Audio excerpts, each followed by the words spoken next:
어제는 우리가 다윗과 솔로몬 왕을 함께 조명해 보았습니다. 왜냐하면 이 두 사람은 그 이스라엘 왕조 역사의 기준점이 되는 그런 왕이기 때문입니다. 과거 또 현재 그리고 미래의 이스라엘을 가늠하는 바로미터 역할을 하는 인물들이죠. 근데 여러분, 이 솔로몬 왕 이후에 이스라엘 역사는 어떻게 흘러갔을까요? 불행하게도 솔로몬의 아들 르호보암 시대에 와서 이 통일 왕조가 산산이 쪼개집니다. 남과 북으로 갈려버린 거죠. 북쪽은 느밧의 아들 여로보암 1세라고 하는 인물이 북이스라엘을 세웠습니다. 10지파가 그를 추종했습니다. 남쪽은 르호보암이 이끄는 남유다. 사실은 아버지 솔로몬 또 할아버지 다윗 왕, 그때 통일 왕조의 아주 강성한 그런 나라를 물려받았는데 르호보암이 남유다의 왕이 되면서 불과 유다 지파와 베냐민 지파 이 두 지파만을 데리고 아주 작은 나라를 이렇게 만들고 말았죠. 그때 하나님께서 이 통일 왕조를 이렇게 남과 북으로 찢어버리신 이유가 있었습니다. 우리가 열왕기 말씀을 보셨잖아요. 이건 단순한 심판이 아니었습니다. 하나님은 오히려 이 두 나라 체제를 통해서 다윗의 길이 위태로워진 그런 상황에서 하나님이 동행하시는 길로 이 나라가 서로 경쟁 관계 속에서 다시 돌아오기를 기대하고 기다리시는 마음으로 나라가 둘로 나눠지는 걸 하나님이 허락하셨어요. 여로보암 1세에게 10지파를 떼서 그리고 남유다 두 지파에게 이 경쟁심을 부추겨서 하나님께로 돌아오는 그런 마음으로 그걸 허락하셨어요. 근데 하나님 마음이 아주 참담해지시죠. 여로보암이 반역을 했습니다. 배은망덕한 거죠. 북이스라엘의 건국왕 여로보암 1세가 주전 8세기에 또 여로보암이라는 왕이 또 등장하잖아요. 그 왕을 2세 구분하기 위해서 제가 여로보암 1세라고 합니다. 이 왕이 되자마자 돌변합니다. 참 사람이 이렇게 바뀔 수가 있을까요? 과거의 충성 온데간데 없었습니다. 이 솔로몬 왕의 그 굉장히 중요한 이 충신이었거든요. 근데 하나님이 주신 이 왕권을 선지자를 통해서 기름을 부어서 내가 북이스라엘 10지파를 차지하는 왕이 될 거다. 기름까지 부어줬어요, 하나님이. 근데 그 하나님 주신 왕권을 망각한 채 자기 정치를 한 겁니다. 정치인들을 가만 보면 어떤 자리에 이렇게 앉혀 놓으면 나라를 바르게 끌고 가는 게 아니고 자기의 정치 욕심을 펴면서 자기 정치하는 걸 우리가 왕왕 보지요. 똑같아요. 오늘날도 마찬가지고 교회 안에도 똑같아요. 그는 베델과 단의 금송아지 제단을 만들었습니다. 지금 그 텔 단에 가면은 여로보암 때 만들었던 금송아지 터가 저렇게 발굴이 됐어요. 그리고 베델에도 저런 또 금송아지 제단을 만들죠. 그러고는 뭐라고 그러냐면 이 금송아지가 너희의 하나님이다. 이렇게 백성들을 호도했습니다. 그때부터 북이스라엘은 하나님이 아닌 금송아지를 하나님으로 예배하기 시작했습니다. 우리가 구약 성경 읽으면 뭐 우상, 이방신 이런 표현이 나오죠. 그게 이제 혼돈을 피하기 위해서 그냥 신이라고 번역했는데 원어를 보면 엘로힘 똑같아요. 그 우상을 하나님으로 섬겼다 그런 얘기죠. 백성 중 경건한 사람들이 10지파에 속한 사람들 중에도 다 악한 사람들이 아니거든요. 경건한 사람들이 있었거든요. 거기에 나중에 엘리야 예언자도 나오고 엘리사도 나오고 하나님께 무릎 꿇지 않는 7,000명도 하나님이 바알에게 무릎 꿇지 않은 7,000명도 남기신다 하는 말씀이 나오잖아요. 이 백성 중에 경건한 사람들이 예루살렘 성전에 올라가서 예배하고 6월절, 77절, 초막절 이런 절기를 지키려고 예루살렘에 올라가는 사람들이 있지 않겠습니까? 나라가 이렇게 분단된 상황에도.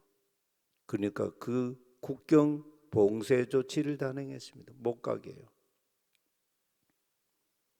그리고는 자기 마음대로 절기를 마음대로 만들어 가지고 유다와 비슷하게 또 절기를 자기 마음대로 지켰습니다. 평민 레위인이 아닌 사람들을 제사장으로 막 세우고요. 백성을 우상 숭배자로 끌고 갑니다. 이렇게까지 돌변할 수가 있을까요?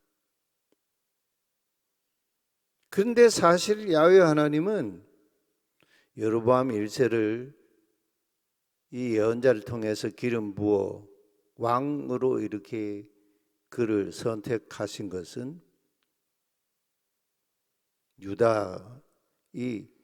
유다의 길이 솔로몬 왕 때 후반기에 솔로몬 왕이 아주 막 너무너무 형편없는 그런 정치를 하고 하나님을 등지고 우상 숭배하고 막 그러지 않습니까? 여기에 대한 하나님의 선한 반면교사로 이 여로보암 1세와 북이스라엘이라고 한 나라를 세우셨는데 오히려 하나님을 반역하는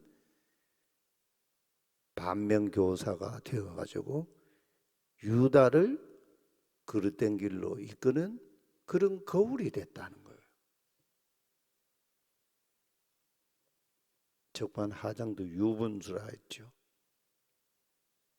그런 가운데 남유다도 휘청거리기 시작했습니다. 남유다는 어땠습니까? 겨우 성전 제사를 지켜가기는 했지만 마치 비유하자면 그 내면을 들여다보면 남유다의 왕들도 선한 왕이 별로 없었어요. 만취한 상태로 집으로 돌아가는 사람, 가끔 새벽기도 나오다 보면 막 그 새벽에 비틀비틀하면서 집으로 이렇게 돌아가는 사람이 있어요. 밤새도록 술 취하고 그러다가 집으로 가는 거죠. 나 괜찮아, 나 술 좀 마셨지만 똑바로 가고 있어 하면서 집으로 가는 거예요. 근데 이러고 보면 갈지자로 왔다 갔다 흔들흔들합니다. 이게 남유다의 모습이었습니다. 이런 모습을 지켜보신 하나님 마음이 얼마나 아프셨겠습니까? 하나님은 눈동자처럼 이 두 나라를 지켜보셨지만 이미 하나님의 눈에 눈물이 가득했습니다. 오늘 본문을 보십시오. 북이스라엘은 악명 높은 바알 숭배자인 오므리 왕조의 아합이 죽고 난 다음에 그의 아들 요람이 왕이 된 지 5년이었다 합니다. 이 북이스라엘의 왕조로 보면 9대 왕이었어요. 근데 남유다에서는 하나님 보시기에 선한 왕이고 굉장히 잘못된 그 유다를 개혁하고 종교 개혁하고 하나님을 향해서 나라를 바로 세우려고 했던 여호사밧이 죽고 제5대 왕으로 여호람이 왕이 되어 통치했습니다. 바로 그때부터 남유다는 본격적으로 흔들리기 시작했습니다. 신앙의 중심이 북쪽으로 쏠리기 시작한 겁니다. 열왕기 기자가 이렇게 증언합니다. 도대체 무슨 현상이 일어났을까요? 여호람이 범죄한 북쪽 이스라엘 왕들의 길을 걷기 시작했다. 이렇게 말하고 있어요. 경건한 가문에서 이방 우상의 길을 왕이 앞장서서 걷기 시작했다는 겁니다. 아합의 집안이 걸었던 그 길로 걷기 시작했다는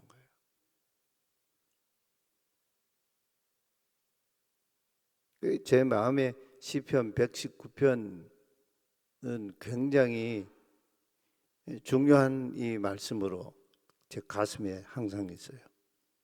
그 119편 1절 176절로 되어 있는데 그 119편 176절에 첫째 처음 나오는 단어가 아쉐레, 와 복이 있도다, 이런 감탄사죠. 복이 있도다. 누가 복이 있냐? 태밈에, 이 흠결이 없다, 그런 단어죠. 뭐가 흠결이 없느냐? 다레크, 길이 흠결이 없는 사람.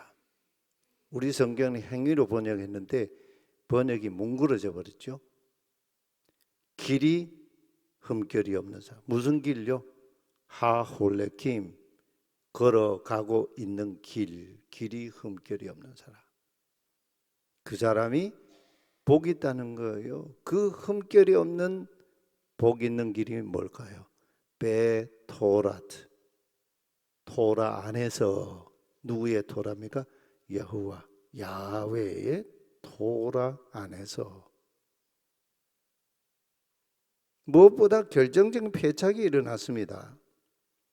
여호람이 정략적으로 이 극렬한 바알 숭배자였던 아합의 딸 아달랴라고 하는 딸과 정략 결혼을 했습니다. 무슨 얘기입니까? 여호람 왕이 이스라엘의 악한 왕들의 길을 걷게 된 결정적인 이유가 우상 바알 숭배자 아합의 딸 아달랴와 결혼하는 그 사건으로부터 나라가 완전히 휘청거리고 기우기 시작했던, 중심이 완전히 이동했다는 거죠. 여호람은 아버지 여호사밧이 그토록 지키고자 했던 신앙의 순수성을 그릇된 결혼 하나로 무너뜨려 버린 겁니다. 그러면서 그때부터 예루살렘 성전 안에 우상 바알을 예배하는 제단이 세워졌습니다. 기가 막힌 얘기 아니에요. 여호람의 아내, 왕의 아내 아달랴가 나중에 남유다의 우상숭배 바알 숭배자인 이 아달랴가 유다의 여왕에까지 등극하지 않습니까? 이 다윗 왕조의 계열도 아닌 이 아달랴가 왕이 돼요. 그래서 역사가들은 이 아달랴를 그냥 빼버리죠. 근데 역사의 흔적은 그대로 남아있어요. 영적인 평형, 중심이 완전히 무너져 버립니다. 야훼 하나님의 이름이 잊히기 시작했습니다. 여러분, 여호람은 북이스라엘과 동맹이라는 이름으로 야훼 하나님 신앙을 팔아먹어 버렸습니다. 북쪽과 동맹 관계를 맺으면서 남북 관계를 이렇게 정치적으로 이 동맹 관계를 맺으면서 야훼 하나님 신앙을 그냥 팔아버린 거죠. 말하자면 이 여호람은 평화라는 이름으로 신앙을 팔아먹은 겁니다. 국제관계의 평화 문제를 신앙으로 거래를 했다는 거죠. 겉으로 보면 남북관계 평화 샬롬이 찾아왔습니다. 남북끼리 전쟁하지 않고 서로 이렇게 사이좋게 지냈습니다. 그러나 그 가짜 평화였습니다. 결정적인 문제가 있었죠. 남과 북의 이 동맹관계 안에 야훼 하나님이 계시지 않았다는 겁니다. 게다가 왕이 되자마자 왕권을 강화한다는 명목으로 이 여호람이 자기 형제 6명을 척살합니다. 이러면서 모든 게 다 무너졌습니다. 정치도, 경제도, 군사도, 신앙까지도. 이때를 두고 하나님이 아주 열왕기 기자를 통해서 따끔하게 말씀하고 계시죠. 그가 내 눈 앞에서 악을 행하였다. 계속 악을 행하였다. 근데 오늘 말씀해 보면 이 어두움이 깊어가던 그 시대에 하나님이 뭐라고 말씀하십니까? 이쯤 되면 우리는 질문하지 않을 수가 없지요. 그럼요. 하나님은 이 사태를 그냥 보고만 계셨는가? 아니죠. 하나님이 유다 역사를 여호람 손에 그냥 내버려 두지 않으셔요. 놀라운 역사 반전이 일어납니다. 19절에 그러나 야훼께서는 다윗을 위하여 유다를 멸하기를 즐겨 하지 아니하셨다. 이 얘기는요, 그냥 문자적인 얘기만이 아니에요. 이유가 뭘까요? 야훼의 종 다윗과 맺으신 영원한 언약을 하나님이 꼭 붙들고 계셨다는 거죠. 그 언약의 말씀이 어디 있죠? 사무엘하 7장 14절 16절 있죠? 우리 같이 한번 읽어보겠습니다.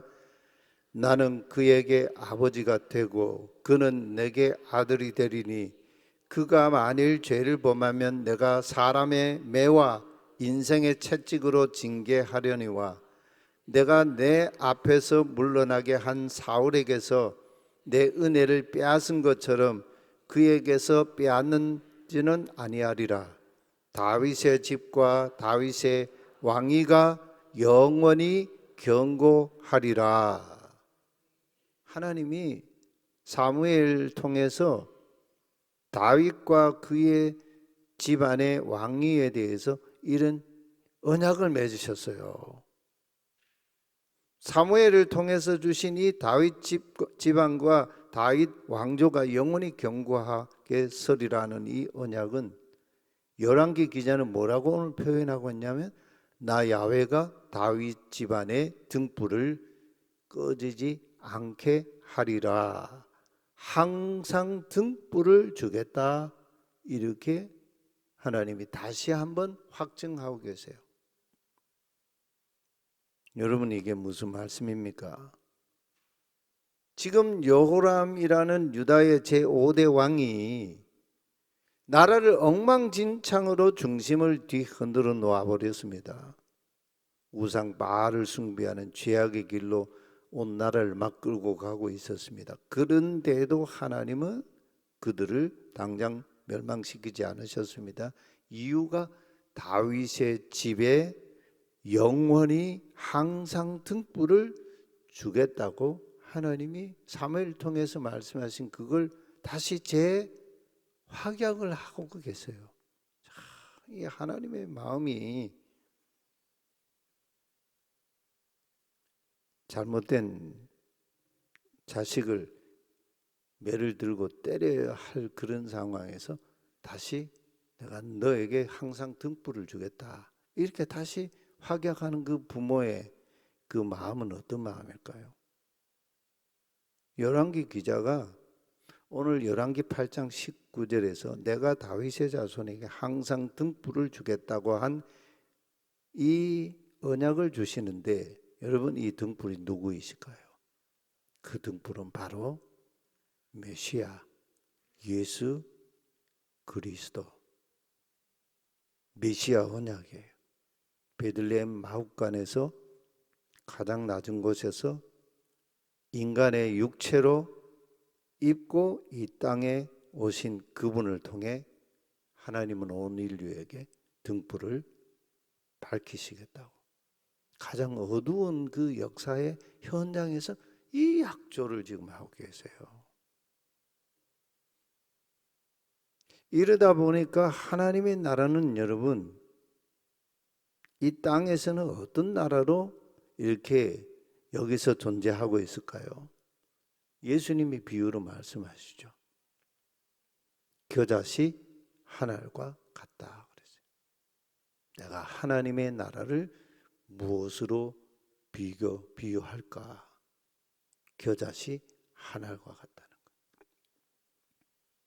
어떤 사람이 자기의 채소밭, 텃밭 그 한 귀퉁이에 씨앗 중에서 가장 작은 씨앗, 그것도 겨자씨 하나를 한 주먹도 아니고요, 한 움큼도 아니고 한 자루도 아니고 겨자씨 하나를 그 텃밭 귀퉁이에 갖다 심었는데 그게 자라서 가지를 내고 그리고 공중 나는 새들이 와서 깃들이 됐다. 하나님 나라가 이와 같다는 거예요.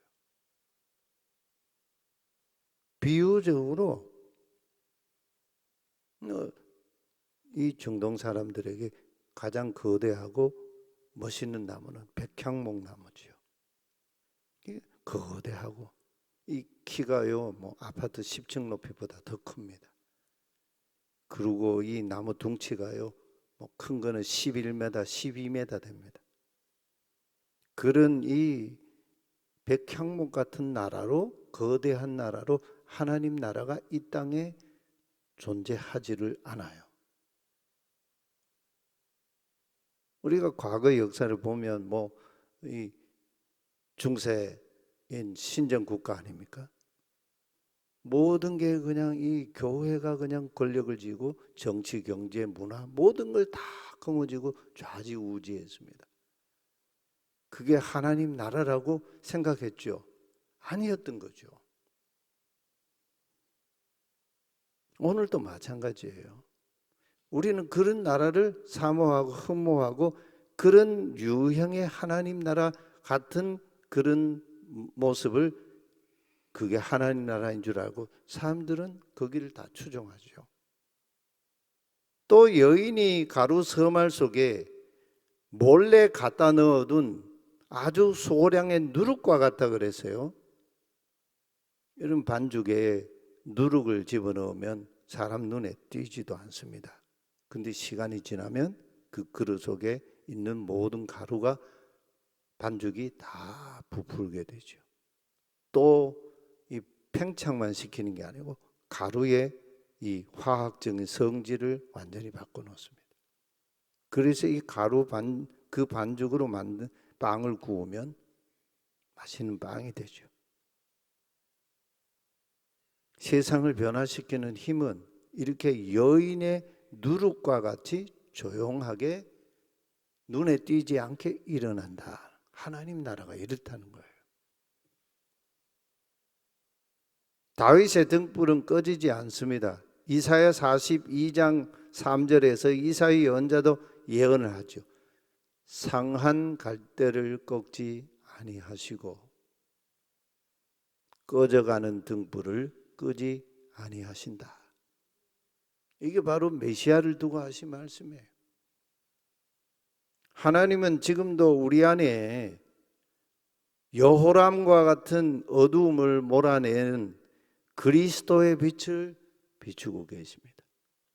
그 빛은 세상이라는 광장에서, 우리가 일하는 직장에서, 우리 가정에서 여전히 타오르고 있습니다.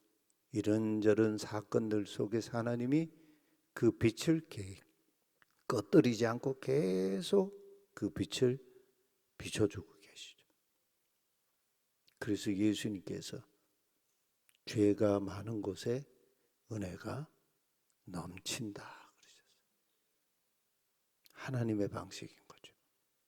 오늘 저와 여러분 안에 어두움이 짙을수록 하나님은 더욱 강한 빛으로 우리를 비추고 계십니다. 그 빛, 그 등불을 들고 의의 길, 빛의 길을 묵묵히 걸어가는 자가 되기를 소망하십니다.